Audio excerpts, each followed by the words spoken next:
আমার ছেলে মরিয়ম উম্মে আফিয়া তো আমার মেয়েটা, ও তো মারা গেছে আমার চোখের সামনে। ভাই যখন প্লেনটা পড়ছে আমি দৌড় দিয়ে আসছি, আমার সামনে দেখছি দাউ দাউ করে আগুন জ্বলে। ওই আগুনের মধ্যে আমার বাচ্চাটা ছিল, আমার ছেলেটা, আমার বাচ্চাটা আমার সামনে পড়ে গেছে। আমি কত বলছি যে আমাকে একটু বলেন কি হইতেছে, ওরা আমাদেরকে কিচ্ছু বলে নাই, আমাদের কিচ্ছু বলে নাই। আমরা আমার সামনে প্লেনে করে সব নিয়ে গেছে, সব উঠায় নিয়ে গেছে। আমার ছেলেটাকে ও টিচার গায়ে হাত তুলতেছে, ও তো এখানে পড়ে। কেন আন্দোলন কেন করতেছে? বাচ্চাদের নিয়ে হ্যাঁ, টিচাররা কেন করবে? আমরা তো মারামারি করি না, আমরা তো মারামারি করতে আসি নাই, আমরা তো আসছি সুষ্ঠুভাবে করতে, আমরা শান্তি মতোই করতেছি। আপনারা দেখছেন আমরা কেউ উশৃঙ্খল ছিলাম? আমরা কেউ কোনো রকম এগ্রেসিভ কিছু করেছি?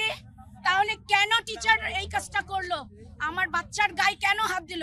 ইভেন এর আগেও যখন আমি লাইভ করেছি তখন আমাকে হুমকি দিছে যে আপনি এত কথা কেন বলেন, আপনার বাচ্চাকে কিন্তু তুলে নিয়ে যাব, একটা মারা গেছে না আর একটারে উঠায় নিয়ে যাব। এই কথাও আমাকে ফোনে বলা হয়েছে।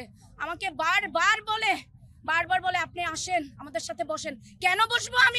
আমি স্কুলে আমার ময়না পাখিটারে দিয়ে যাই নাই, আমি ওই ময়না পাখিটারে কয়লার টুকরা 6 দিনের পাই নাই, আমি 4 দিন পরে ডিএনএ করে তারপর আনছি। ভাই আপনারা কি এটার বিচার করবেন না? কেন করবেন না? আপনারা কি কথা বলবেন না?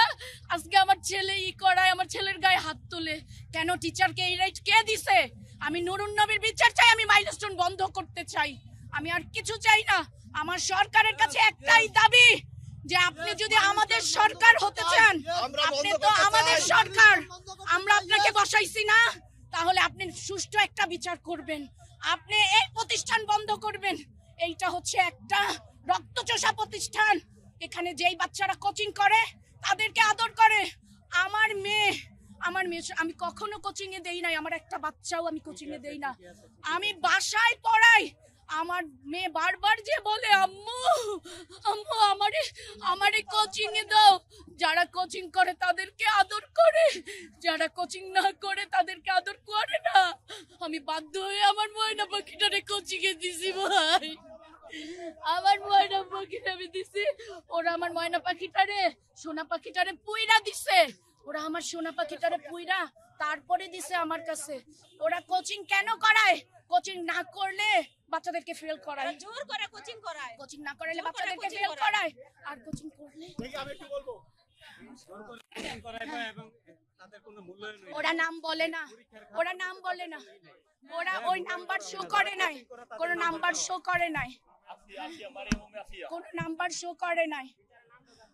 কেন মারবে আমাদেরকে? আমরা কি এই দেশের জনগণ না? আমরা ট্যাক্স দেই না? তাহলে আমরা নাগরিক না এই দেশের? আমরা যদি নাগরিক হয়ে থাকি তাহলে আমরা কেন বিচার চাইতে পারবো না?